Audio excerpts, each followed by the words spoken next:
Welcome back, everyone, to PSGL Season 41, Division 3, and today the Championship arrives one of the most unforgiving, iconic, and punishing racetracks in the world of motorsport. We are in Monaco, the crown jewel of the calendar, where position matters more than power around here, and one single error that can defy your race.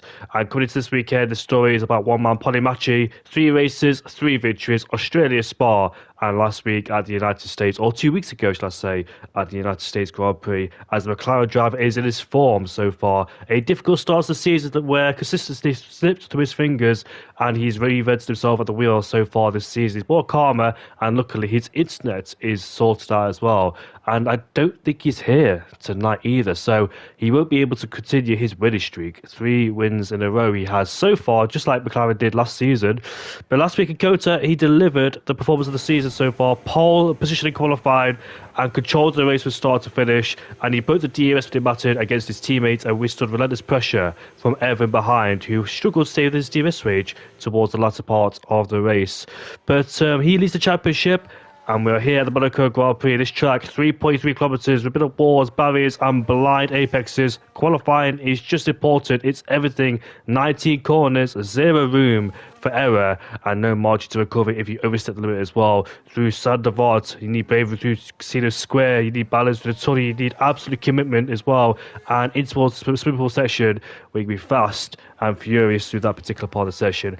My name is Jamie Morris, and I'll be taking you through this 18-minute qualifying session and a 39-lap race ahead of us. There is only 30 people, but luckily I've got somebody alongside me who is my co-commentator. His name is Milan Langer. How are you doing, mate? I am doing very well, thank you very much. And well, we arrive here at Monaco with this qualifying session. Sure, it's going to be interesting. The race probably not as half as interesting, but that's something we'll see later on. But it's always a great track for qualifying, at least. So I'm looking forward to what these drivers can do. Of course, Polymachi is not here, and I'm not sure if you know, but he actually got promoted up to F1, I think. What I saw was chat. So it's a similar situation to last season, where after three races, it was your own who got promoted from a McLaren seat, and now Polymachi in a McLaren as well. So quite coincidence that it's happened twice now, but it is the situation right now, and that's why he's not here tonight and why he will not be competing for the remainder of this season. But we've got qualifying on the way. We've got the other McLaren of Melvin, but and his teammate for tonight is Justin. I think making his debut this season at least. And first out on track, I think, was the Mercedes, but he has backed off. Napolis there as well. Jungi Anglo, I think, might be the first Mercedes driver, the first driver to try and set a lap time as he makes his way through the first sector. And now down into Miro, very tight, very close to the inside wall there. And now going into the hairpin, want to get the best rotation as possible. A bit wide there on the exit, hasn't lost too much time now to the right-hander. And now through Portier, and then to the longest flat-out section around this track. Going in towards the tunnel, through this flat-out kink, and now down into the braking zone of the Nouvelle Chicane. Very tricky braking zone. Have to be mindful of the wall on the inside there, as he cuts across the inside curb. He doesn't invalidate, so nicely done there for the Mercedes. Now through Pouon, not Pouon, through the left-hander there, and now he's going through the shimming wheels of Chicane, and he hits the outside wall there on the exit. But I don't think he lost time with that. In fact, it's quite forgiving to do that here in qualifying. He sets the purple middle sector as well, coming out of the final corner. Run towards the finish line. His first lap time on the board here in qualifying will be a 1:09.223. Now the question will be, who is going to be able to match or beat that? Napo for sure is not, because he sets a 1:11.1. So he's a good almost 2 seconds off at the moment. But almost everyone is out on track. Qualifying is on the way as Marcus Alvarez goes second with a 1:09.3, just over a tenth of a second away from Jungi Angle and P1. So it looks like McLaren have got a new driver of Justin in the camp then, as he struggles to negotiate his way around the Casino Square, headed down in towards Mirabeau, where, proving to be a controversial corner back in 2014. I think Sergio Perez got took out there, but obviously not what I'm talking about. It was Nico Rosberg that went off down there in Mirabeau. Some said it was on purpose, some said it was a mistake, but who knows? It never been proven as like it was with Sergio Perez in turn number...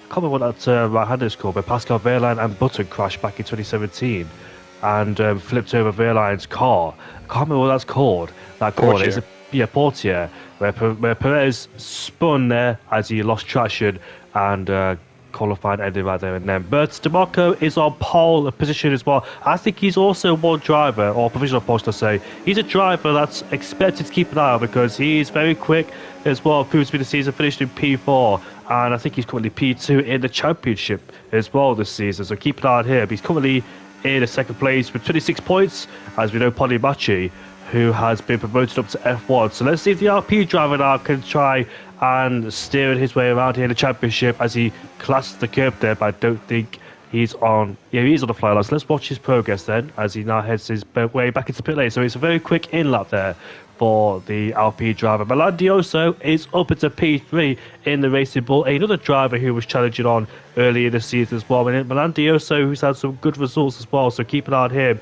His podium back at the Australian Grand Prix when it was challenging Machi. But ever since then, he has dropped off the pace a little bit, has Milan Dioso in P4 then in the Racing Bull.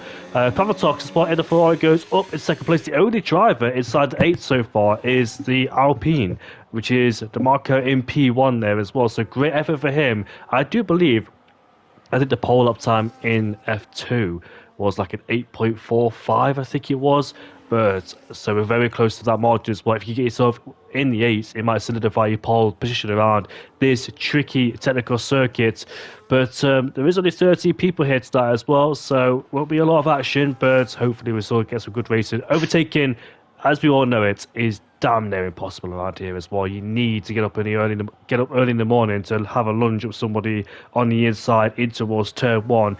I think Mirabeau's in the place where I've seen some great overtaking as well. You need to try and get a good exit out to Casino Square to get the run down the inside. But other than that, Nova Chicane as well, where we see the McLaren driver just overstep the limit there, unfortunately.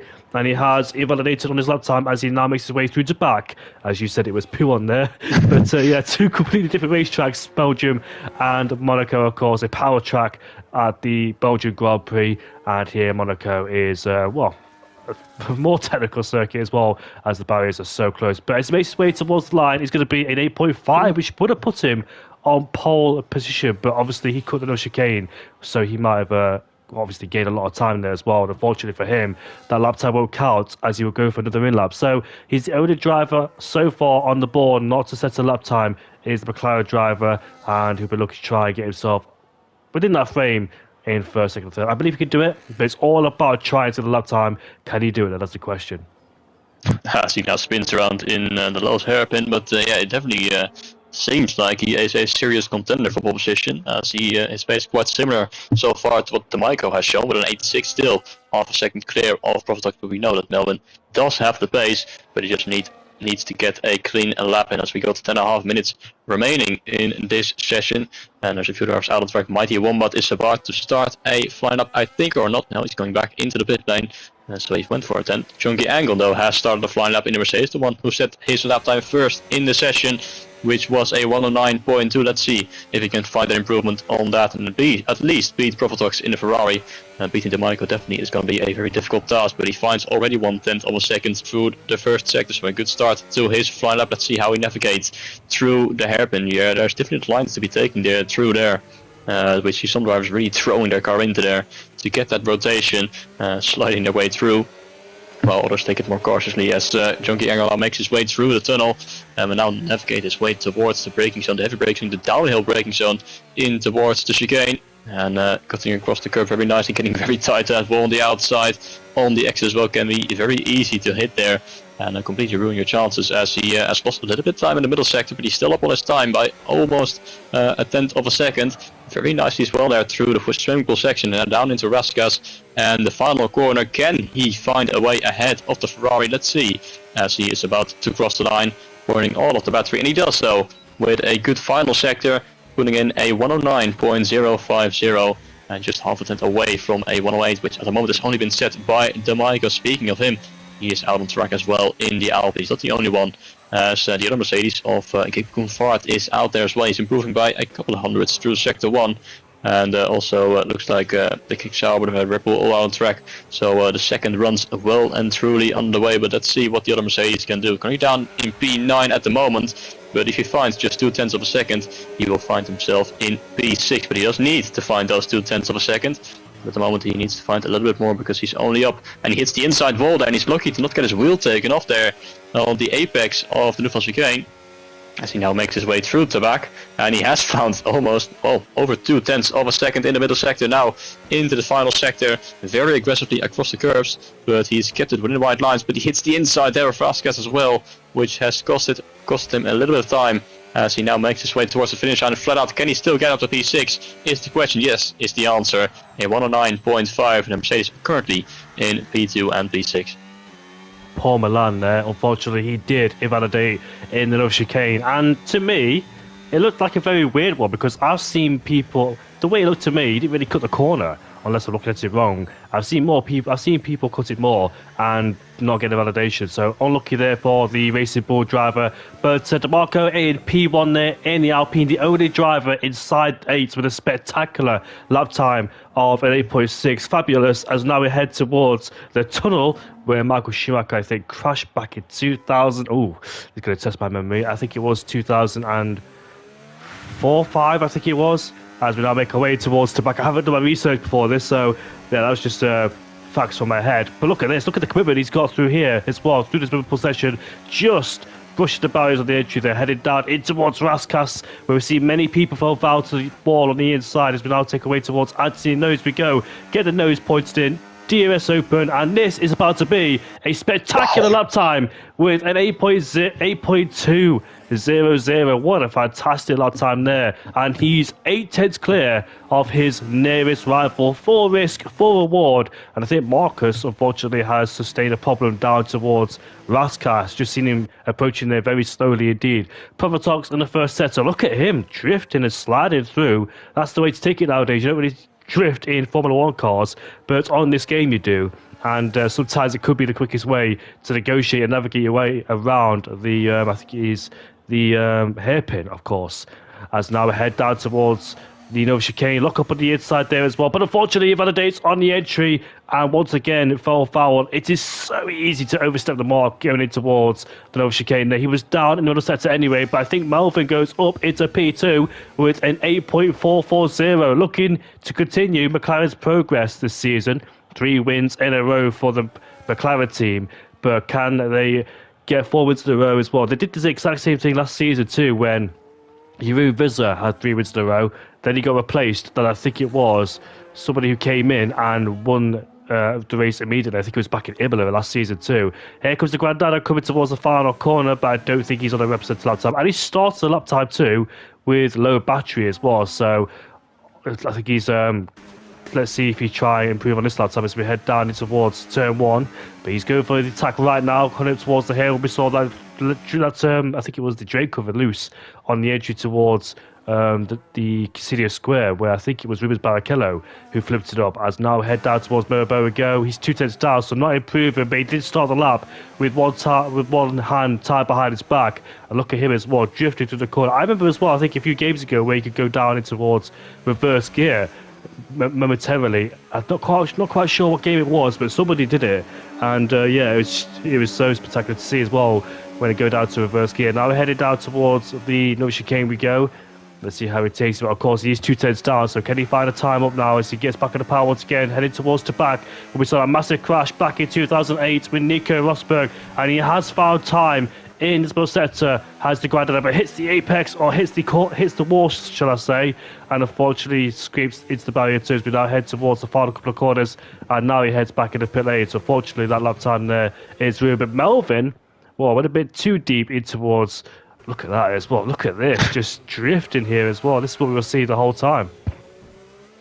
Yeah, no, that might be a little bit too much. I don't think he's gained some time from that, but he's still pushing on. It seems like we're just over 4 minutes remaining in this session, so I doubt he's found time on his lap time. Currently at 108.4, so a very good lap indeed from the McLaren driver as he comes sliding out of the Nouvelle Chicane. Let's see if he what his delta is compared to his fastest lap, and he's 3/10 down, and he must have lost, I think, in the hairpin there. Once again, they're on the exit as well into the wall of the swimming pool chicane, and for sure he will be putting into the pit lane with a nice drift as well, spinning around, getting reset back in towards a straight direction as the McLaren comes back into the pit lane while others are going out already on track for their final runs with just under 4 minutes remaining, and it's Gigo Gunvart in the Mercedes who's already on the lap. He's found a quarter of a second through sector 1, so a very good start to his flying lap, but he needs to find some time because the moment he's 1.3 seconds away from Monaco on pole position and a good 5 tenths away from his teammate in P3, so there's a lot of positions to be gained in this qualifying session as he makes his way out of the chicane. And we'll go towards Tabak and into the final sector, and he has found some more time. Of almost a half a second gain there for the Mercedes, sliding his way through the chicane, but he's kept it within white lines. He has not invalidated, going a little bit wide though in towards Raskas, and might have lost him a little bit of time there as he comes out of the final corner. Let's see what this lap time will bring him as he's going to cross the line, and 8.9 there with a brilliant final sector as well. That is more like it, and now puts himself on the second row just ahead of his teammate by almost 1.5 tenths. So a great lap from the Mercedes, and it's a second row at the moment for the Mercedes team. And up ahead we got Justin on a lap as well in the McLaren. His teammate a good 9 tenths ahead of him, and in his first race this season. Let's see what he's going to be doing, but he slams into the outside wall there on his front towards mirror, but he still finds 1/10 of a second through sector 1. So it doesn't seem like he lost too much, but he has lost a lot with that as he fully locked up going in towards the hairpin. Haven't really seen that before, but he just went straight on as he tried turning aggressively, but the front wheel's just not responding at all, and losing a lot of time in the process. Now going towards the chicane as he is going to take a little bit more risk then in towards the final couple of corners. He's still got 2 minutes to go, but he decides to push on rather than back off and try again, and he is still up by almost over 1/10 of a second as he goes in towards the final sector, which could be getting him up into 7th place if he gets a good final sector as well. As the McLaren comes out of the final corner with the DRS open, and Justin will go up into P9. He will stay in P9, losing a little bit of time in the final sector, and his improvement is his lap time improvement is not good enough to get him any positions higher up on the grid. But everyone is preparing themselves for these final runs as Marcos goes P3, 3.5 tenths away from the Monaco, but the Alpine is on that lap as well. And can he go any quicker than a 108.2? That is the question, with just over a minute remaining here in qualifying Monaco. Qualifying's almost towards an end then, as every single driver except Napol, who has struggled this season and last season too, still finding his form, is the Williams driver, former Kickstarter driver last season too. But we'll see if he hasn't got enough time, has he, to get back on the pit lane. So unfortunately his qualifying is done and dusted right there and then. But let's see who's on the flying lap so far. On board with Junkie Angle coming towards now the end of the first sector, which is going to be an 18.2 and slightly up by 100th of a second as we head down towards the hairpin. We see so many different approaches going in towards the hairpin. A lot of people going wide, a lot of people drifting, as you can see the Junkie Angle just on the rear end as well, just struggling to keep the car on the track as we head down towards the tunnel. We go in towards another chicane, hard on the brakes, braking the 100-meter board, down the gears, and it's so difficult as well. It can be so precise and so accurate going through that chicane as we head towards the back. We go, get as close to as you can as we head down towards the swim pool session, then flying through here and tapping the wall on the outside. We've seen plenty of people do that as well before, taking a very odd approach going in towards the Raskas corner. Coming out of Anthony Nose now with the DRS wide open. Qualifying's ended as Junkie Angle comes towards the line. He goes up into P4 and he does out qualify his teammate Giggle Goonfart in P5. Marcus is not on the outside, but where is the RP driver? Heading towards the line. It's an 8.0. I wish we were on board with him when we saw that lap time, because that is such a spectacular lap time indeed from the RP driver. But his teammate is currently on a flying lap. The Granddadder coming towards now the left-hander to back in 5th gear, carrying the speed all the way through. He's 3/10 up as well, so this could put him inside the 8s. Can he get anywhere near the second row of the grid where he could be aiming for? Junkie Angle, Marcus Alvarez. Let's see how he does towards the final part of the lap as he now opens the DRS, foot to the floor, all the way down towards the checker flag, and he crosses the line. He goes up into P6, sorry, with a 9.0. So unfortunately he could not scrape in towards the 8s. He was so close, but yet so far, and I think that is it. Mighty One back across the line, stays in P12. So it is DeMarco on pole position by 4/10 of a second ahead of Melvin in P2. Marcos Alvarez in P3 ahead of Junkie Angle Giggle for the Grandada, Pavatox in the Ferrari, and the rest of the grid then. As you probably noticed as well, I'm still ill. Yes, I know it's been like 2 or 3 weeks, but for some reason I just can't seem to recover when it comes to winter. That's my worst part. That's my worst part of the season when it comes to winter. So yeah, apologies about the performance on comms. I know I've been struggling to talk, but I'll try my absolute best then. And it's the Alpine on pole then with an 8.0, almost inside the sevens. Did that beat the pole up time in F2? I'm not quite sure. But 4/10 of a second it is between first and second place with Marcos Alvarez on his debut here in F3 in third place. Junkiang with a 2 Mercedes in P4, P5. The Grandada in sixth ahead of Pavatox in seventh. Milan Dioso in P8 ahead of Justin. We haven't really mentioned the Aston Martin, but he's up into P10. And that's the end of qualifying. And we'll see then how this race unfolds, because obviously we know it's a mandatory two-stop around here, so you've got to make sure you play your cards right, because you could end up in traffic, choose the wrong strategy, get caught up by safety cars. But we'll see what the correct strategy is around here in Monaco. Yeah, I was riding on board with the Michael on his final lap. The amount of precision on the lap, absolutely insane, an incredible lap from the Alpine, and putting 4/10 on second place around the shortest track of the Canada. Absolute brilliant performance from the Alpine, and well, giving himself all the ingredients for a potential race win as well, because this was the most important qualifying session of the year. Because it's almost impossible to overtake around here. But of course, with that two-stop strategy, you can try and go for the undercut. So you still have to play it right strategically, and of course keep it out of the barriers, which will still be very important, because it's quite a long race. We got to do 39 laps around this very tight and twisty circuit. So I'm intrigued to see what this race will bring us, and if the Maiko is going to convert his qualifying magic in towards a maiden victory.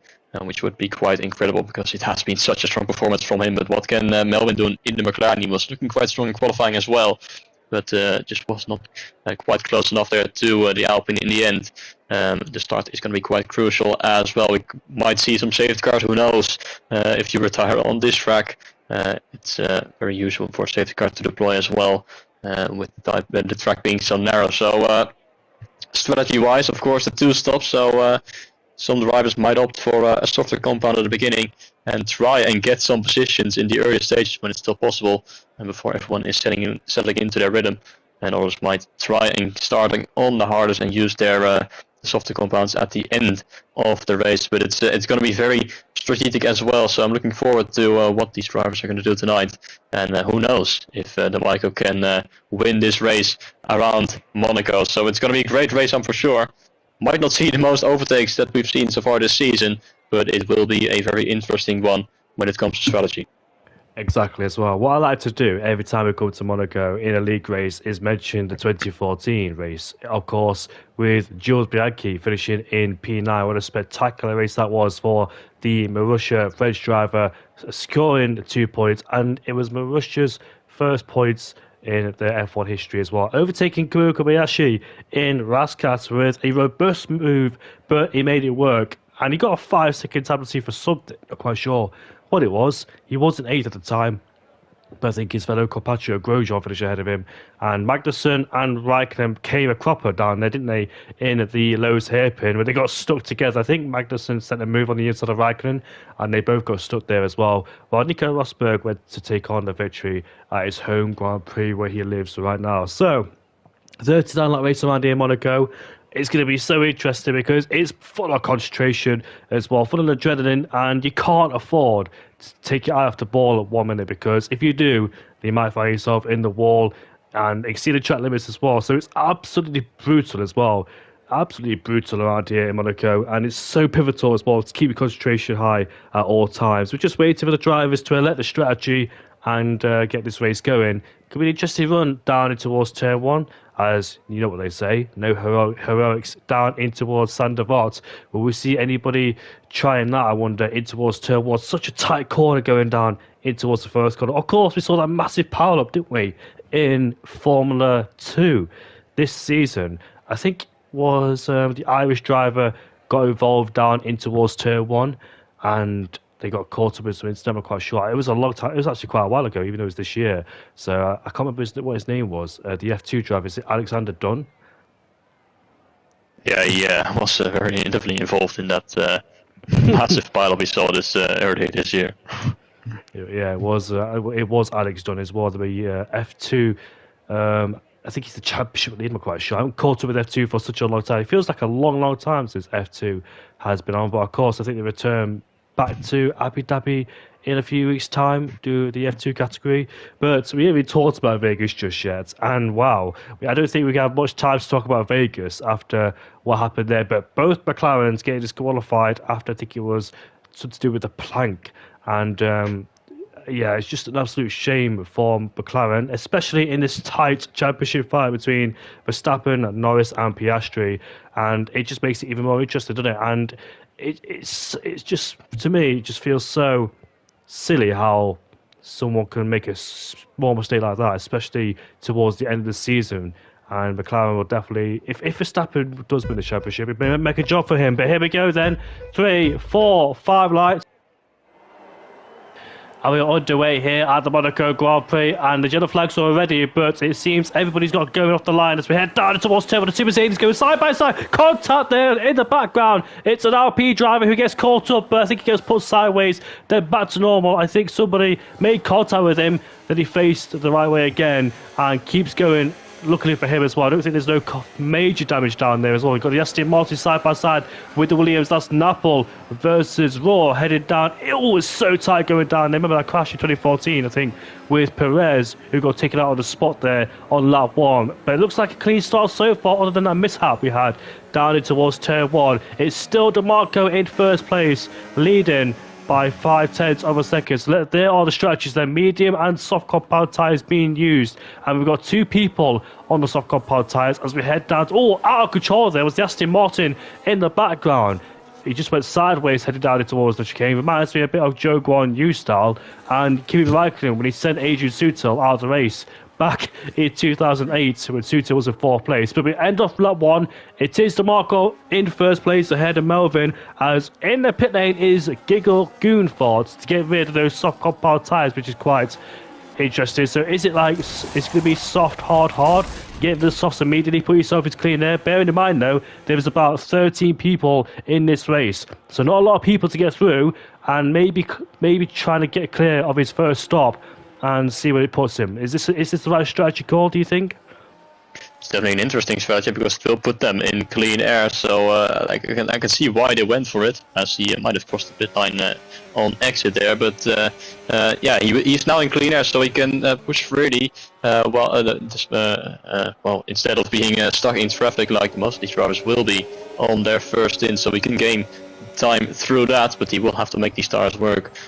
For sure. So, well, we'll see where he will end up in the end, but it's sure going to be a massive undercut on the drivers ahead of him. So I can see why he went for that strategy, and let's see how it's going to pay off later on in this race. But it's been a clean start for everyone, apart from that slight moment in turn 1 with the Alpine of the Grand Data. But the other Alpine finds himself at the front of the field and leading by 8-9 of a second over Melvin. Of course, DRS will not do much around this track with such a short DRS straight as we go on to lap 3 in the fast lap race there. 111.8 for DeMarco, and looking quite comfortable already in the early stages. Looks like Mighty Wombat has found a way past Napoli around this track, so he's actually overtaken around Monaco as Haas now ahead of the Williams of Napoli starting on the hards, and the only driver to do so, of course, now the Mercedes and Provotox both switching to the hards on the opening lap, but Napoli starting on the harder compound tire. Looks like he is struggling to get some temperature into those tires in these early laps, as Melvin is already falling outside of the DRS race, it seems, towards the Maiko, who is just getting into that rhythm and building from what he did in qualifying a couple of moments ago, and he is looking like he's got a very good chance of winning tonight. And look at the gaps already forming inside the top 4. Melvin is 1.1 seconds behind, and Marcos is a further 1.1 seconds behind, and Junkie Angle another 1.4 seconds behind. So already seeing some gaps form very early on in this race as we're at the end of lap 3, and the Maiko out in front now by 1.2 seconds towards Melvin in second place. Very comfortable indeed, and he's still going for his first win this season. DeMarco got his first podium back at the Australian Grand Prix, the first round of the season. After that, had a string of 4 places. He's currently P1 if you take things considered. That Pondimachi is not here tonight and is not here for the championship. He's been promoted up to Division 1. So congratulations for Pondimachi. A complete turnaround, and I'm pretty sure he would have loved to win the championship in F3 if he stayed. But I've just seen the Red Bull and Marcos go a bit wide in towards Mirabeau, but luckily keeps the car pointed in the right direction. Then it is still DeMarco who leads with a 1.3 second gap. Obviously, you won't expect much action here tonight other than a few people just brush the barriers now and then. As long as they don't fully end up in the wall, they're all safe. But let's see then how the strategy unfolds later on this Grand Prix. As you can look at this, a very aggressive turning as well, heading towards the chicane. I like how aggressive all these guys are. Literally taking a lot of risk heading towards the corners as well, trying to push the cars as now we head through the sprint pool section where we've seen a lot of people crash there too. I think Max Verstappen, Esteban Ocon was one of them, Charles Leclerc, we've seen a lot of people push the barriers too. Melvin again, a bit of squirrely out on Rascas there too, light at the rear end of the tyres. The gap is 1.6, but DeMarco with some blistering good pace, raw pace in front as Milan has pitted there to get off those big compound tyres and put on a set of hard compound tyres. And let's see then, he should rejoin in last place to get rid of his mandatory one-stop strategy, or two-stop strategy, let's say, and onto a new set of hardcore pad tyres. He goes then. Now, this rule was, of course, implemented this year in Formula 1 itself, but it didn't quite work, did it, to what we thought? It was an interesting, let's say, strategy, but unfortunately, it didn't quite work to what we expected because of seeing what we saw with the Williams cars, etc. People getting held up, people waiting for people to pit, swapping around, allowing teammates to overtake each other and build a massive gap. It was clever strategy indeed, but unfortunately, it was not the race you really want to see. But what can you fix around here in Monaco? It's the cars, obviously, and the track itself. But what can you do? This track's been around since, 1951? Way before then, but on the official Formula 1 calendar, 1950. Same with Silverstone, Belgium and Monza. So it's one of the legends around here is the Monaco Grand Prix. Don't get me wrong, it's produced some spectacular races over its past history. Melvin's in the pit lane too to get this mini compound tyres. That's critical now because he's going to do the undercut on DeMarco in first place. Let's see if he's able to get the undercut. Will DeMarco respond on this lap? But yeah, I do like Monaco in terms of watching the cars qualify. It's just sensational to see every single driver push the limit of the cars as well, getting closer and closer to the wall, just flirting with the barriers on the outside too. Look at that, McLaren driver as well, just lose the rear end as he heads through the Casino Square. Now headed down in towards Mirabeau we go, towards the hairpin. But we are starting to see some early pitters as well. Melvin's one of them. He's on the new semi compound tyres. That's medium hard probably for the McLaren driver then. We've seen a lot of people do medium hard as the hard compound tyres. A very durable tyre and can take you a long way as well. I don't think tyre wear is too high around here. From what I've seen, I've raced around here, but I can't exactly remember how high the tyre wear is around this track. But look at the McLaren driver there, pushing the absolute limit. He's hunted down the back of Junkie Angle in third place. A newcomer, he's taken the place of Pondimachi, the championship leader, now fulfilling in McLaren's shoes. And let's see how he does. He does scrape the one on the exit too. But let's see if DeMarco pits. Nope, he's continuing to extend his stint on the medium compound tyres. And the rest of the drivers follow suit too. So these guys are not pitted just yet. As we head on to lap 7 out of 39, Mighty Wombat is in the pit lane to get rid of those medium compound tyres and put on a set of hards or mediums potentially to conclude his first stop. But I'm intrigued to see how this race is going to unfold then. A bit of lag there too, so hopefully it's not just me on my end. But Milan also has set the fastest part of the race on the hard compound tyres. He currently down in P12, of course. Pavatox has managed to undercut him, but of course Pavatox pitted way before him on lap 2, and that's why he's ahead of the Racing Bull driver for the time being. I didn't even notice this, but Giggle Goonfart in P10 does have a 3-second time penalty, unfortunately for him as well, down there in 10th place. So I'm not quite sure when or where he pitted up. I presume obviously for track limits, but unfortunately he has picked up that penalty early on in the race, and that can have a massive hindrance later on as well. It's going to be interesting to see when DeMarco is going to make his pit stop. Does he want to cover off the McLaren? Yes, it looks like he does. The gap at the moment is 18.8 seconds between DeMarco and Melvin. I'm not sure how long a pit stop is around this track, but Aresi is into the pit lane, and so is Marcos in second place. Junkie Angle is going to continue on.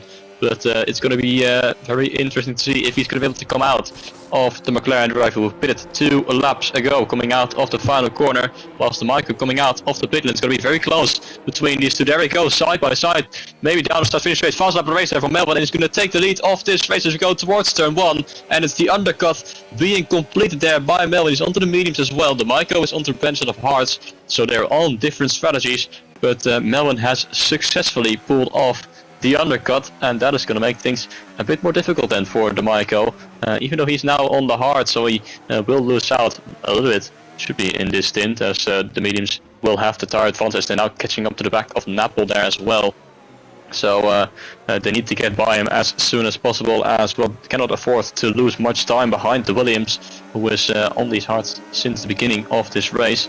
But a change of a virtual lead then, with Melbourne now ahead of the Maiko with the undercut. And now the Maiko, well, does he want to find a way past Melbourne? Is he going to stay behind the McLaren driver for the remainder of the stint? We know it's impossible to overtake around here, but can he force an error maybe for the McLaren driver as they make their way through the swimming pool chicane? As the Grandada now into the pit lane as well. Euro Alpine making his scheduled pit stop, whilst Chunky Angle and Justin still continuing on in the lead of this race. Napa will too, to great frustration then to Melbourne and the Maiko, because at the moment they're going to be stuck behind this Williams, and they need to find a way past this driver as soon as possible, don't they? Yeah, exactly. It can be so frustrating for those two, but Napoli does go deep though in towards Mirabeau. Melvin's going to be very careful because he would dearly love to get past him, but at the same time don't risk it because he's currently the virtual race leader. Yes, he's holding up by a milestone as well. May help his teammate Justin as well in P2 to try and build up a gap, whilst Napoli is an obstruction in the way Melvin would dearly love to clear. But can he get a good exit out of Portier? Does he get tapped in the rear end or does he lose traction? He loses traction, the exit Portier, and his determination to get the throttle as quickly as he can as we head down towards the chicane we go, but still can't get past. He's too far back, and unfortunately can't seem to get past. So look, let's see if we try and force him into an unforced error or simply out-traction him as Napoli hits the wall going into wall. Oh, they're so close to losing their car, like Kovalainen back in 2009 when he lost the car going towards the sprint pool section, as Napoli does lock up. I'm very nervous for Melvin because Napoli seems unstable.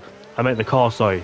Napoli's car seems unstable, and Melvin, I hope he doesn't get damage if Napoli loses the car as we head down towards turn 1 right now. Picking and choosing where his right moments are, as Melvin is right behind. Here he is going up towards Mirabeau. He goes into Casino Square. He does it. He overtakes him for the lead of the Grand Prix, and DeMarco would dearly love to get past him too as he pulls to one side and lets him go. I think that's the better as well because it looks like a collision was about to be coming too, but luckily no collision there, as now the two race leaders of first and second place have been released, as Napoli is yet to make his first pit stop, going for a mighty long stint, probably hoping for a safety car because he did start at the back of the field, so he's just trying to open up some ideas here as we head down towards the North Chicane we go. So what's the situation now between these two? Because DeMarco now has allowed himself to be undercutted, and Milan's right behind Google Goonfar as we head down in towards Chicane. We can see Google Goonfar sliding through the Chicane we go. But of course Milan is on younger tyres. I don't think, Google Goonfar pitted on lap 2 as he was on the soft compound tyres at the very start of the race. There was two people on the soft compound tyres, one of them was Giggle Goofar, and not the undercut expected there because he pitted quite early, considering though there was only about a 1 lap tyre difference, so not really big difference. But here we go for the lead of the Grand Prix. I thought for 1 second that DeMarco was going to get past in towards turn 1 because I saw the gap going down by a rate of knots, so I thought I missed the overtake, but luckily I didn't. But he's putting mighty pressure on the McLaren driver there in first place. Such pressure given from the RP driver as Milan, side by side there, contact in the wall between these two, and more contact as well as they wheel bang out of the corner, heading down in towards Mirabeau we go. Milan's a bit led and brakes. Almost hits the wall on the inside there, outside, sorry, but he gets past. Oh, look at this. A massive car park going in towards the hairpin. Here comes the Grandada now, side by side with the Mercedes driver in towards Portier we go. Let's see if the RP driver can get ahead. No, he can't. You've got to watch out for Justin right behind. This is closer than expected, by the way. But here we go in towards the chicane. Any moves being sized up here. Look at McLaren driver trying to go on the outside, but there's no space, and DeMarco's so close once again. The McLaren driver's under mighty pressure. It must be so difficult to keep your concentration, having to defend whilst trying to push hard as you can, making sure you don't hit the walls or extend challenges as well. But look at him, right in the back of his head down in towards turn 1, still can't find a way past. But he doesn't really have to for the time being, just sit behind and wait and be patient. But look at this, gets a good run, and here he goes, up towards the Casino Square. And I thought for 1 second he's about to get him because McLaren was derated. He was clipping down there, so I thought for 1 second the marker would take advantage and get past him.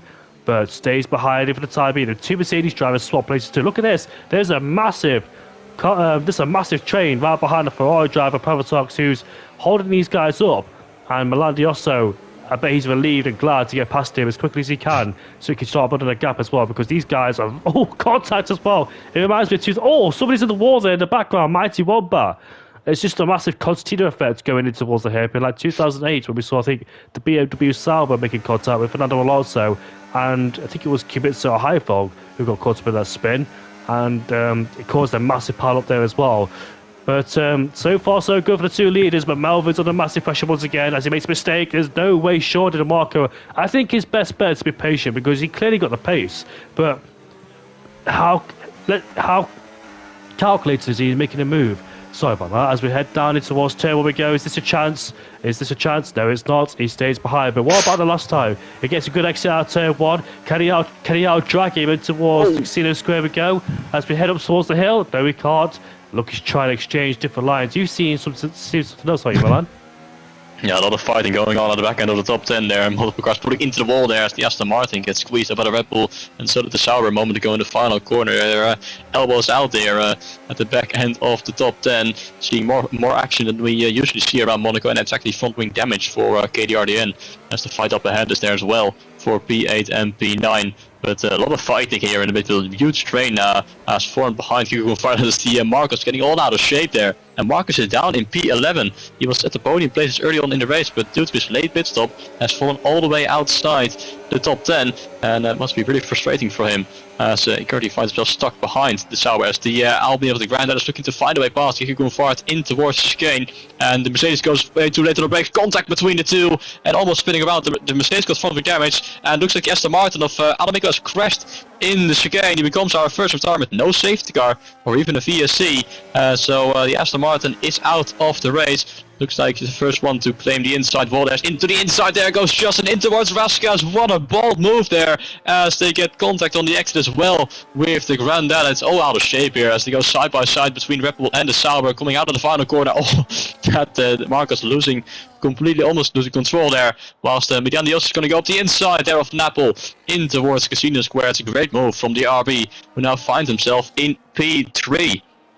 From P8 on the grid, so with a great undercut, and now finds himself in clean air, a full 8 seconds behind, and someone has gone out. It's Giga Gunfart who has crashed out at the exit of Casino Square, and that is 2 retirements in just 1 lap time, and we're down to 11 runners suddenly, so it's really chaotic at this stage of the race. Let's hope it is going to settle down soon, as we see some damage on some of these cars as well. Junkie Angle finds himself in a fight with Provatox as they go in towards the chicane. But at the front, Melvin's still in the lead of this race ahead of the Maiko, who hasn't really got a real opportunity yet since that last moment, as Marcus now picks up a 3-second time penalty for getting multiple warnings, which is going to hurt him later on in the race as well. As we're going to lap 15 of 39. Still a long way to go. Everyone still needs to make at least 1 more pit stop. Nap, of course, still needs to make 2, as he's still out there on his 13th lap. Old hard compound tire.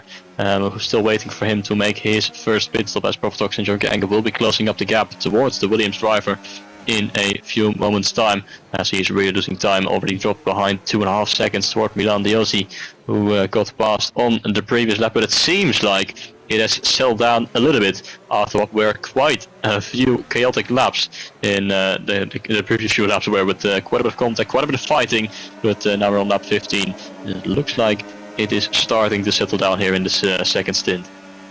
It is indeed then, as in the last few laps I struggled to watch who, because I kept flicking through every single battle. I'm not quite sure who to watch during those moments as well. But look at Junkie Angle, we can watch him heading down. Oh, there was contact going towards the chicane right there, but the Ferrari's just been late to the brakes, stays ahead. Junkie Angle once again can't get past. It's so frustrated out here as well in Monaco. What do you... Oh, Marcus is out of the race. Marcus has crashed in the same place as Alamecki, unfortunately, in the Aston Martin there, and he is out. That's the second driver we've seen crash there so far. So 3 people out. I'm surprised as well. I bet Napol is so frustrated because...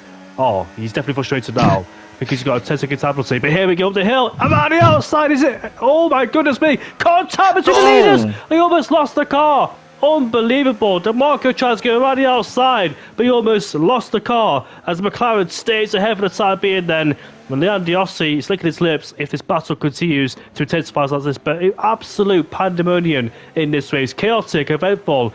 Everything you can throw at it. Battles everywhere as Junkie Angle is still trying to get past the Ferrari driver. I think every single driver is feeling enraged and desperation is kicking in. I think Amhesion is getting the better of him too instead of Ambition. Ambition ahead of Amhesion as well.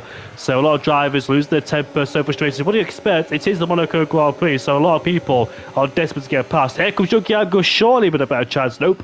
Stays behind, but the Ferrari does slide to the corner there. Not doing his rear tyres any favours at all. As Junkie Angle once again lines up a move, but the Ferrari goes a bit deeper towards the back, but still can't get past it. But he's so frustrated. Loads of time has been lost here as well in this race. But want to keep an eye on the top 2. Did he make a move? Did he make a move? I just went off ball with him. I think he stays behind for the time being in towards Raskas. But now, watching these 2 up the hill once again, DeMarco surely not trying to move around the outside this time after what happened the last time on the last lap. Nope, he stays behind in P2. But Milan Diosso in P3 is actually catching up towards this battle as well. Maybe when his second pit stop comes, he could do the undercut in these 2. And that really sort of spanner in the works for these 2 have been going hammer and tong throughout this whole race. Reminds me of Daniel Ricciardo versus Lewis Hamilton back in 2016 as well when they're going hammer and tong. But as we slide once again out the corner, Melvin has done a superb job as well. Let's not discredit him in terms of his defences so far. Yes, there's a bit of contact going in towards the Casino Square, but luckily for him, kept it on the track as Milan Diosso is taking chunks and chunks of time out of the top 2. The gap was like 6 seconds, 1 or 2 laps ago. Now it's 4.9, so a lot of time's been taken out there between the leaders, and I think that's something that DeMarco's got to consider now, that Milan Diosso could be a factor in this race as we now head towards the final corner once again. The DRS wide open. When can DeMarco, like, he's got such good pace, but where can he overtake? Where can he strike without it being in a mess as well? He gets good exits out here towards turn 1, but he can't make a move going towards the Casino Square. He tries and tries every single time, but nothing doing there as well. Almost risking hitting the wall on the outside too, but just able to make a move. I bet as a driver, it's just so frustrating knowing you're much quicker, but can't get past. Yeah, exactly. He's been staring at the gearbox of the McLaren for so many laps now since this second stint, and it's just so difficult to try and find a way past. And it's getting real frustrating because Melvin, his tires are starting to fall off as well. It's been 12 laps on these mediums. The hard tires for sure are way better at this stage, and Milan Diosi is called 4 seconds now. The gap has gone down by 1.5 seconds in like 1 or 2 laps time, and so he's really starting to gain on these top 2. But then he needs to make an undercut because you cannot really overtake on track, as what we're seeing right now between these 2 at the top of the field. But DeMarco, he really cannot pit earlier than Melvin, I think, because Melvin, he's on the mediums. He's going to switch to the hards, and I'm not sure what DeMarco is going to do, but his tires at the moment, they are way better than the McLaren up ahead, so he's just waiting for the McLaren to pull into the pit lane. But at the moment he is still behind and still staring at that rear wing. Once again, Melvin hitting the outside wall of turn 1 as Junkie Angle is going to make his pit stop. We've seen a couple of pit stops in the past few laps as well. Profitox and Justin both onto a brand new set of harnesses. Once again, Melvin going very wide there through Casino, and DeMarco close to the back as we go towards Mirror. Has half a look at the inside, but thinks the better of it and is still gonna stay behind as the gap now towards Milan Diosi is 3.1 seconds. He gained another full second in less than a full lap. He is just closing that gap rapidly, despite being on all the tires as he slightly hits the inside wall there through Portier, but he's still gaining so much time. Here comes the Michael to the outside now, going in towards chicane. They're going side by side. The two race leaders going to go around the outside. A beautiful move there from the Michael. Finally gets it done in beautiful fashion around the outside in towards the chicane, and that is how you overtake around Monaco as he retakes the lead of this race. And without a doubt, I can expect Melvin to pull into the pit lane soon for his second stop as the Alpine has been released. And there we go, the answer is there immediately, and Melvin is going to go for another undercut on the Alpine as soon as he gets overtaken, pulls into the pit lane for a brand new set of hards. But what a move that was from DeMarco to retake the lead of this race. Absolutely sensational from DeMarco. Let's take the lead, but once again, is he allowing himself to be undercutted? Let's see if the kick Sauber gets ahead of McLaren. If he does, that's bad for Melvin trying to do the undercut on DeMarco. But so far, Melvin's pulling the strings here and doing a mega job, because he's undercutting DeMarco every single time. He did it the first time, he could do it the second time, and DeMarco, when he pits, he might rejoin behind Melvin again and has to overtake him again on the circuit. So double blunder there, I dare say, for DeMarco, unless, of course, in the second stint, he can pull off a move and overtake him. He's definitely got some formidable pace so far in this race, but it's taken him a long time to overtake Melvin. Melvin now is on the better hardcore power tyres. He should, well, 19 on the hardcore power tyres is doable, but we saw how dramatic sometimes the tyre life could drop off. But I think sure DeMarco will pick this lap. Milan also, unfortunately, now can't get the time back. So it looks like DeMarco was losing so much time behind Melvin, because Milan now is starting to lose the gap between himself and DeMarco. The gap's 4.3 seconds. As I think DeMarco now is looking. Well, Milan's pitted too. That's very interesting now. And Milan has pitted as well to get off those hardcore power tyres.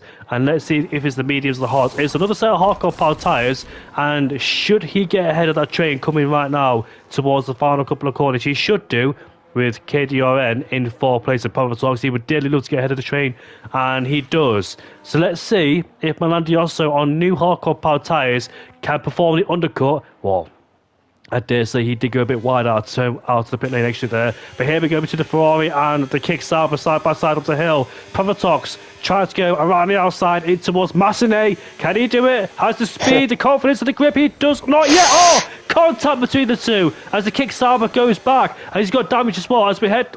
Oh, it's going to go badly, and it has gone badly too. And now the RP driver comes out of nowhere. The granddad of the wizard comes out of nowhere and takes over. And look at this battle going up towards the hairpin too. Just absolutely insane scenes what we're seeing here at the Monaco Grand Prix so far here. But the granddad all of a sudden takes 1 place due to the expense of these two fighting. DeMarco is in the pit lane. Let's see if the granddad fancy a move on the kick Sauber, who locks up massively as well and goes a bit deep in towards the corner. Bearing in mind, though, he has lost the plates, and the kick Sauber there will be holding these guys up as well massively. But all eyes to first place. Melvin, does he get ahead? And he's keeping the battle. Here we go then, out of the final corner, and he does. Melvin gets ahead and does the undercut, but where's Milan? Milan doesn't. But once again, DeMarco finds himself behind Melvin. And if DeMarco doesn't get this win, then we all know why, with the undercut being nicely produced by the McLaren driver both times. Look at this, out of turn 1, then Grandaddy trying to go side by side again. So desperate in his bid to get past the kick Sauber, who's been a massive obstruction in the way for these guys behind too, with a broken front wing. He's causing these guys a massive pain in the headache as well as we head down in towards Mirabeau we go, as the McLaren's looking for a way to pass around the outside. Do you know what? I thought Monaco was going to be boring, but here comes the Mercedes on the inside, in towards the hairpin. Does he take the McLaren on? He does. Not yet, though. Side by side with him, going in towards Portier we go. Which one of these two will get a better exit? It's Junkie Angle around the outside, who gets a better exit and takes on the McLaren and puts himself up as a P7. There's a lot going on here in Monaco. More than I expect. I've seen a lot of boring races so far in Monaco, but somebody has crashed in the wall, and it is Justin in the background. He was crashed, unfortunately, whilst his teammates taking the glory. Justin, unfortunately, is falling behind and down into P8 as the kick Sauber once again still ahead in P4 and yet to make his second pit stop. But the door's open. Will the wizard go through? He does. He goes up the inside towards Antinose and he takes away P4. Nice move there indeed. And Pavarotti will be so frustrated because he's trying to do the same thing a few laps ago, but he couldn't do it. as he kicks Saba there, locks up going towards turn 1, as Pavlov's there pushed up the hill, up towards Massenet and Casino Square. Where can he strike? Even though the Kickstarter will be struggling massively in these corners. But watch out for first place now, because once again, it's about to be very spicy and interesting between first and second place. DeMarco does have a 2-lap tyre difference in comparison towards the McLaren driver. So let's see if it pays dividends for him. He's got a massive pace advantage already, with his pace being so strong in the race. But with the tyre delta as well, it could help him. And the gap is about 0.5 of a second. He's gained a rate of loss. And this could be a spectacular battle between these two. I can't wait to see how it unfolds in the last about 16 laps of the Grand Prix. Fight is still continuing on for P5 as well, with KDRDN still holding on to that 5th place, with Provotox desperately trying to find a way past. The Kickstarter just unable to, and it's the Grandad who's already gained 2.6 seconds after getting past the Kicksauber, and whilst the Ferrari is still staring at the back of the gearbox of the green machine up ahead, as Junkie Angle and Justin are there as well. Justin, who had that moment a couple of laps ago, where he tried to go for an aggressive switch to the inside under braking, but then hit the wall and then hit the side of Junkie Angle as well. So we go to around the outside in towards turn 1. That's not going to go well. There's contact between the two, and there's the Mercedes Junkie Angle as well. And still, KDR the end remains ahead. Junkie Angle is boxed in as Provotox is going to go to the inside in towards Casino Square. He's going to finally get the move done, and he's up at the P5. While Junkie Angle is going to try and go around the outside, and he gets the move done as well. As the Sauber drops to 7th place, Justin going to go to the inside there of Mirabel, very tight, barely has any room to work with, but he does get the move done. KDRDN drops 3 positions in one lap, in one sector, and finally it's all cleared. The Kick Sauber driver was still there on these 16 lap old hard tires with front wing damage as well, but the fight at the front is starting to heat up again, whilst Milan DLC is gaining on these two drivers as well. Looks like Melvin his clean air pace is not as strong as D'Amico and Milan's pace in this race. We've got 15 laps remaining. The McLaren is ahead. We're in a similar situation than we were before these final pit stops. Only difference right now is that they all got quite good tires. Of course, D'Amico, he's got a 2-lap tire advantage, but you really will start to feel that at the end of the stint and not in the early stages. So that is probably when he's going to have the best opportunities to make the move, but then of course Melvin will be defending it for his life in the final couple of laps, as the Kicksauber finally makes his pit stop to get away from those hards and put on a brand new set of tires, maybe get even a new front wing as well. But the Micah 4/10 behind Melvin. He needs to find another place to make the move. I'm sure Melvin will not make the same mistake twice and let himself get overtaken around the outside in towards the chicane. So the Micah is going to have to find another place to maybe complete this move. Whilst the V-Carb of Milan DLC is closing in as well, 1.5 seconds behind the leading pair. But at the moment they are still here out in front as we go on to lap 26 of 39. Still quite a long way to go. You still have to make these tires work. This last stint is way longer than any of the other stints has been so far, so they do need to manage the tires a little bit as well to still be able to fight at the end of the race. But at the moment it is D'Amico who is still closing in and closing in, but well, how difficult will it be for him to get past Melvin? And when is he going to be able to get past, or is he even going to be able to get past? As Snapple picks up another 10-second time penalty, this one for corner cutting. Not sure how he has matched that. Snapple not having a great time at all here in P9, so he must have got across the chicane there.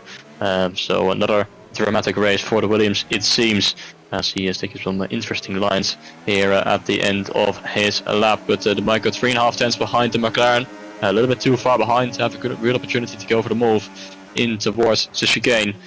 So well, when is this move going to happen? It would sure be a shame if he didn't win this race. He was so magical in qualifying. His race pace for sure is the best out of all of these drivers, but due to the undercut of Melvin, he finds himself in second place. He cannot show his real race pace and is once again staring at the back of a rear wing, and once again it's the rear wing of Melvin who will lead the way as we go on to lap 27. 13 laps to go with Melvin in the lead and D'Amico hungry to get past. Melvin's got to do a Daniel Ricciardo 2018 defense type defense, I'll say something else then. But DeMarco, he's got to do a defence like Daniel Ricciardo when he was lacking end play against Sebastian Vettel. Sergio Perez as well back in 2022 when defending from Charles Leclerc or Carlos Sainz behind as well. And Lando Norris defending against Charles Leclerc this year as well when he's being chased out of the lead. But Milan is in the picture as well. Milan is right there, so we could see a three-way fight for first place between the McLaren, the Alpine, and the Racing Bull. Now, these three in particular, I think, are the three to watch out for the rest of the season. Alpine Matcha has been excluded from F3, not excluded, but promoted, shall I say, up to F1. That's a better term to use.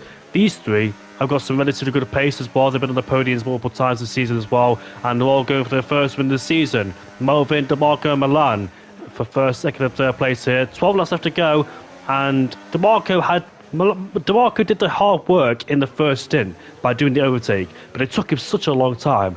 I wonder as well, in the last 12 laps, where can he strike? Where can he make the overtake as well? Melvin goes to defend like a lion, defend for his life, like Alonso did against Hamilton back in 2021 against Lewis Hamilton. But Melvin's got to defend as much as he can now.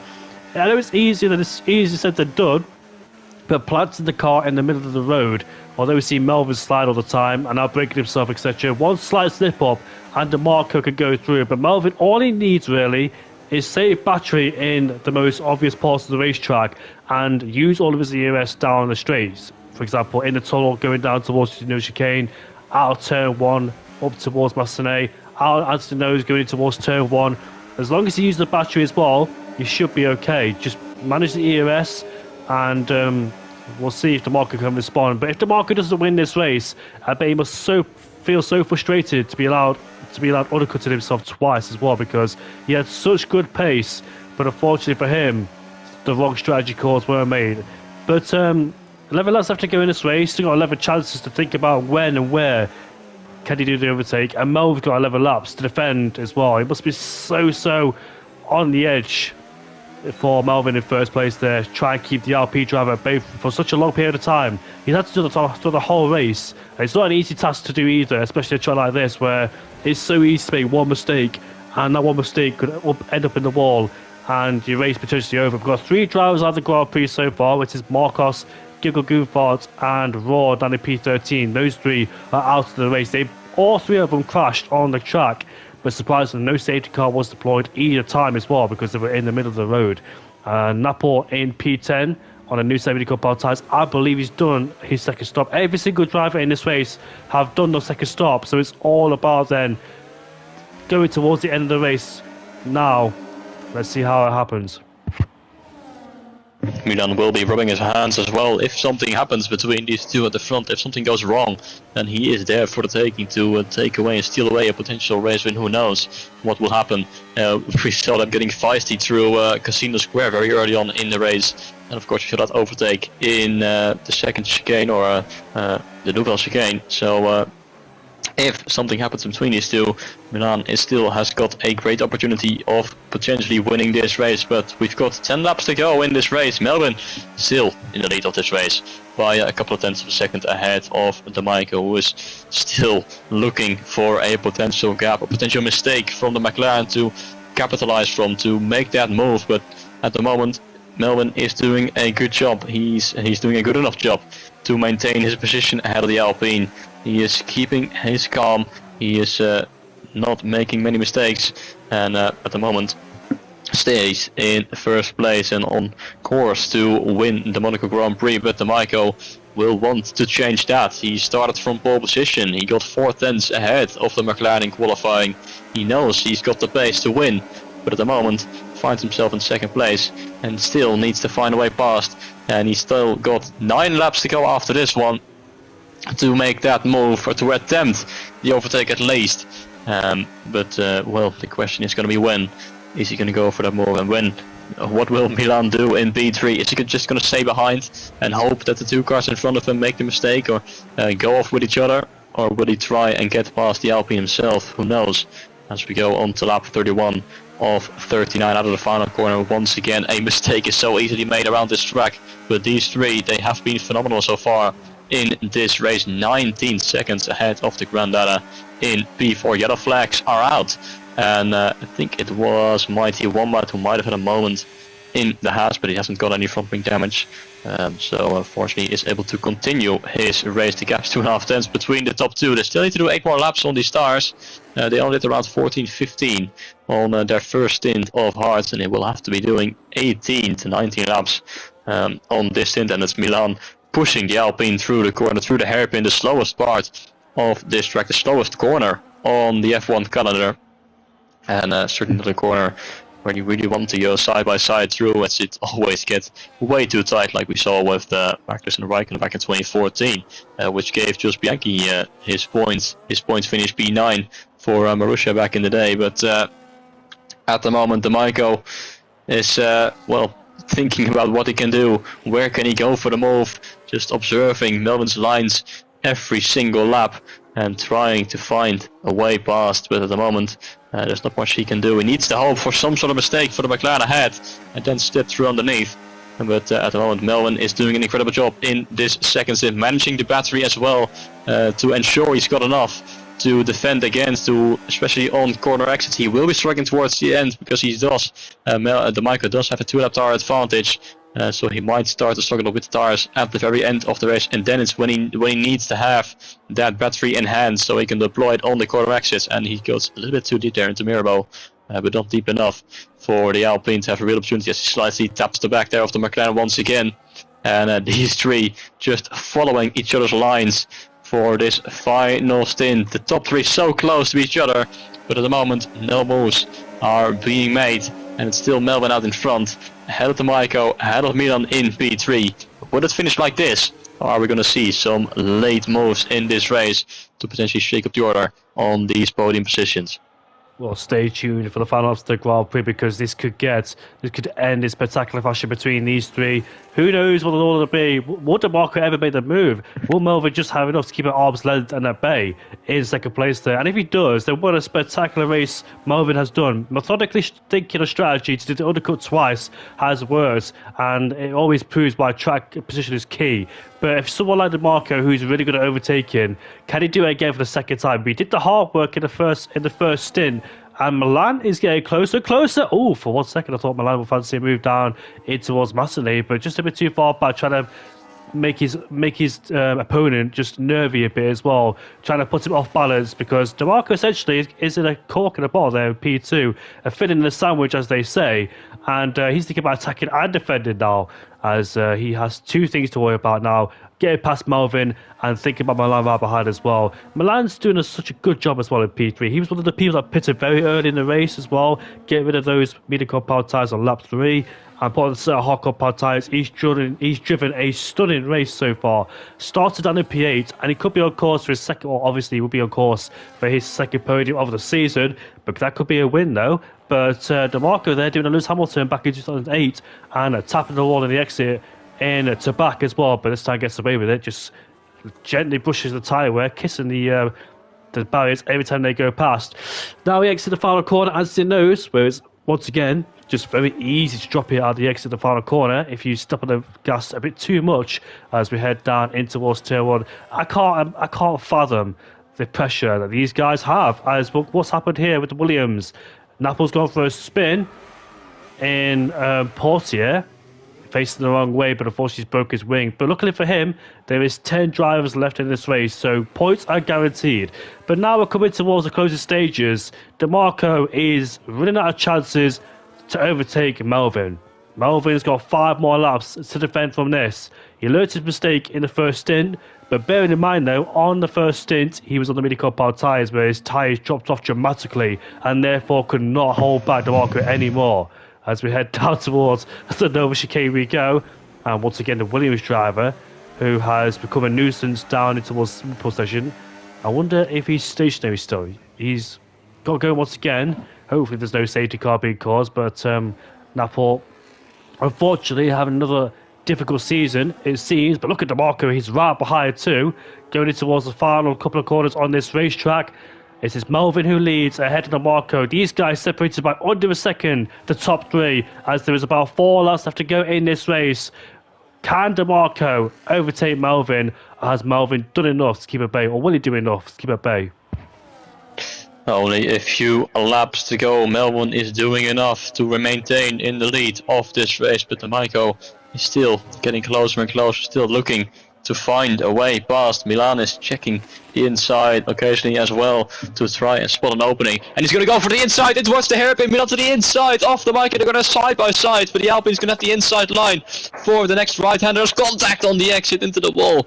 Gets Milan squeezed there as D'Amico aggressively defends back against the arbiter. That was such an unexpected move there from Milan. Didn't expect him at all to lunge up the inside like that in towards the hairpin, but unfortunately for him it hasn't really worked off, and in the end he did get squeezed into the wall there a little bit by the Alpine, but he hasn't got any front wing damage. But well, that is a move attempted here in the final stages of this race. Is losing out a little bit now towards the Alpine, and the McLaren of Melbourne with a little bit of breathing room for a few moments, but well, that could have ended in tears for both D'Amico and Milan. That could have secured the win immediately there for Melbourne, but fortunately for both of them, they're still in this race without any damage, and D'Amico still will have a chance to try and overtake the McLaren driver up ahead, as we got 4 laps to go in this race. Lap 36 of 39.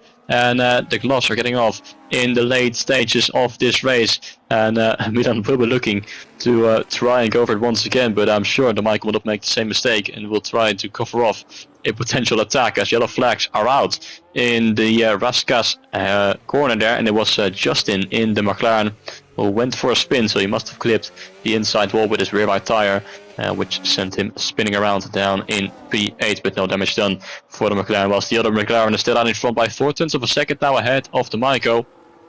Looking quite comfortable it seems, although he seems to be struggling a little bit though with the rear tires. He's done 16 laps, and these last couple of laps are going to be the toughest with the tire wear. You really cannot afford to make a mistake when the 2 cars directly behind you are so close, and will go for the move with any mistake you make.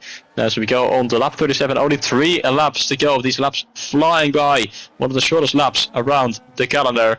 And D'Amico, he is running out of time. He needs to get this move done. He needs to try and go for it in these final few laps, or else Melbourne will go with the win, and D'Amico will only finish in second place after starting from pole position, as once again the McLaren goes wide through Casino Square, but D'Amico was unable to get close enough to have a real opportunity as we go in towards Mirabeau and now in towards the hairpin, as well as D'Amico still trailing the McLaren driver, taking an alternative line there through the hairpin. But he needs to be closer. He needs to be closer on corner exits specifically to have a real opportunity as we come out of Portier. But the gap is 3 to 0.4 of a second. They both have got a good amount of ERS to work with, which means that D'Amico is not going to get close enough to go for the move. And it means that we will only have 2 more laps of racing, 2 more laps for Melbourne to defend his position. And it will be an incredible win for him if he manages to pull this off from second place on the grid with 2 great undercuts, but he goes a little bit wider through the chicane. Is it going to allow D'Amico to try and go the inside towards Raskas? Not quite. He will stay behind as we come out of the final corner to start the penultimate lap of this race, with Melbourne still in the lead. Ahead of D'Amico, does he have enough time? Can he still go for the move? Or is it going to be Melbourne who is going to bring this victory home? Desperate times call for desperate measures there for D'Amico. Could he get a bit inventive and exploit the rules a little bit too, and try and send one up the inside in towards any corner? Can he do it? It's so frustrating for him because you can definitely tell he's got such amazing pace, but the problem was his strategy calls, unfortunately for him, have not paid dividends at all for his race. He could have been long gone if it wasn't for his strategy calls, but he's just... Melvin's done such a clever job in terms of being methodical and fantastical strategy in terms of getting the undercut on his rival twice and enable him to take the lead twice as well. As soon as D'Amico overtook him in the first stint, he pitted immediately, got off those mini compound tyres, put on a new set of hard compound tyres, and got on with it again, and took the lead of the race. Whilst Pavatox, for some reason, has become a cropper down in towards the hairpin.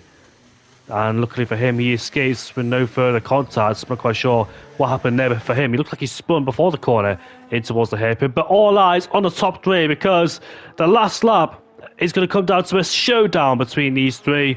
Last lap of the Grand Prix, 3.3 kilometres left to go around the shortest track on the calendar as we head down in towards turn. What's D'Amico going to do? Can he find a way to get past Melvin? Can Melvin defend? Will Milan become a factor as well?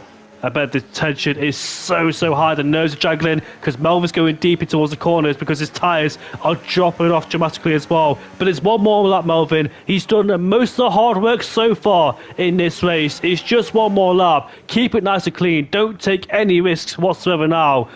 After seeing 39 laps go ahead, and he's done everything right to defend, but he just needs a bit more to keep the RP drive at bay. Can DeMarco get a good exit out of Porte? He can't. He stays behind. He's unable to get close towards the McLaren driver. As we head down towards the Nova chicane, nobody going to send one up the inside, which is a sensible thing to do considering how far back they are.